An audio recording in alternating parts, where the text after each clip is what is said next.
yes, the sweet sound of honking has returned to downtown San Antonio. This is a live look at Commerce Street. Photojournalist Stephen Bowie behind the camera there, capturing the action. Look at that. We have glow sticks. We have flags. I heard a cowbell a few minutes ago. Spurs fans so excited. We have done it, everybody.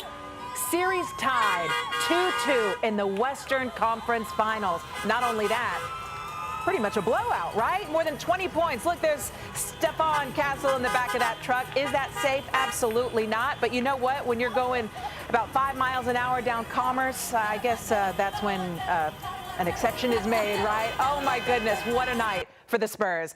So they not only won, but dominated, right? Game 4 tonight at the Frost Bank Center. The series, again, now all even. 2 games apiece, 82-103, the final score. Our Nate Ryan joins us live from the arena where it was loud and proud tonight. You know, Nate, we've heard about Mexican soccer games when the fans get so excited, they start jumping up and down, and they created their own earthquake. I can imagine that was the same at the Frost Bank Center here tonight.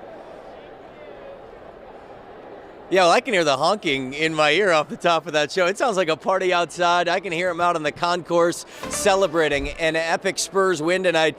Oklahoma City took an 8-7 lead midway through the first quarter.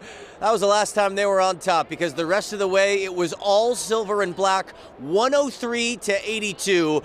The Spurs, a complete domination on the defensive end. The 82 points by Oklahoma City, that is their lowest scoring total since December of 2021. A defensive masterclass, one of the best performances I've seen on that end of the floor all season long. Stephon Castle hounding the MVP, Shai Gilgeous-Alexander. A lot was made coming into tonight's game about how the Spurs would defend SGA, the MVP. Threw a double team at him the first 3 games, but it was just straight up man-to-man defense here tonight, forcing Gilgeous-Alexander to go into the teeth of the defense. That's when the Spurs would bring the pack, swarm them, force turnovers, get out and run on the other end of the floor. I mentioned the lowest scoring output since December of 2021. This is one of the best offenses in the NBA. The Thunder averaged over 119 points per game in the regular season. The Spurs had them looking lost on that end of the floor, and they desperately needed it. They could not afford to go back to Oklahoma City, trailing potentially 3-1. Now they've knotted up this series. We all knew that this had the makings of an instant classic. Spurs and Thunder, 1 versus 2 in the Western Conference, right? 2 of the best teams in the NBA, over 60 wins. We're back to level terms, 2-2. Spurs did their job. They flipped the script, stole one in OKC.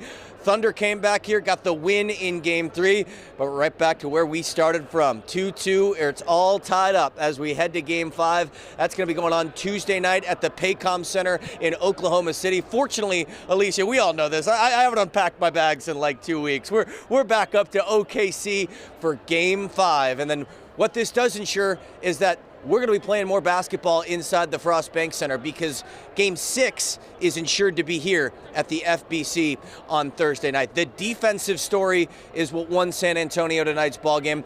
Offensively, I talked before the game. Yes, he's the best player on the floor, Victor Wembanyama, but he wasn't going to let his team lose tonight. We'll hear from the victorious Spurs coming up in a few minutes' time. But an epic performance, Alicia, when they really needed it. Oh, absolutely, Nate. Thank you very much.